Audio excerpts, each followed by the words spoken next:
Vérité soit dite à tous les amoureux qui lisent et relisent les aventures des deux tourtereaux de Vérone, en versant quelques pleurs. Eh bien, mes jeunes amis, cette histoire est un leurre, car les Montaigu, comme les Dupont ou Durand, ne contrarient que les flirts des adolescents jusqu'à ce que leurs rejetons soient adultes. C'en est enfin fini des déchirures, des insultes, tout rentre dans l'ordre et Monsieur William Shakespeare le savait, mais il n'eut pas de cœur à écrire la vérité, car le drame, la tragédie c'est que Roméo et Juliette se sont mariés.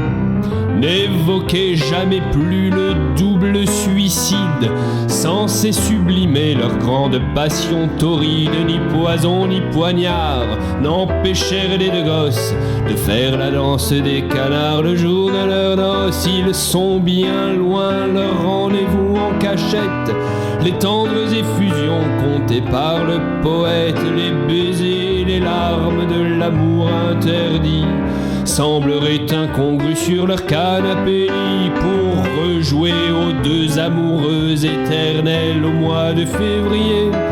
Roméo dresse les chandelles à la Saint-Valentin, les couples sortent s'ennuyer.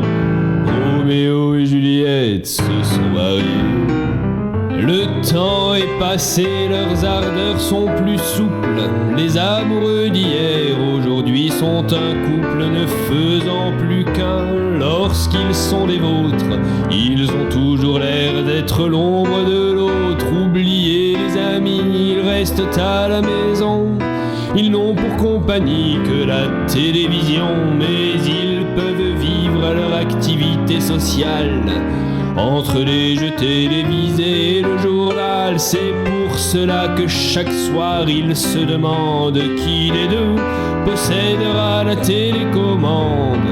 Ils ont perdu leur individualité.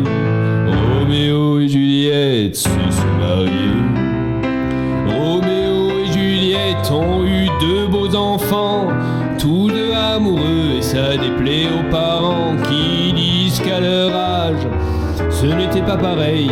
L'histoire se répète comme un coucher de soleil. Tout petit Roméo, nouvelle Juliette, l'amour n'a d'intérêt que sous l'œil du poète, béni par le curé ou par monsieur le maire. Ou que vous alliez divorcer devant le notaire, bien peu nous importe le pourquoi du comment. Dès que vous êtes un couple, vous êtes exaspérant, c'est pourquoi tout le monde devine la vérité. Roméo et Juliette n'ont pu que se marier.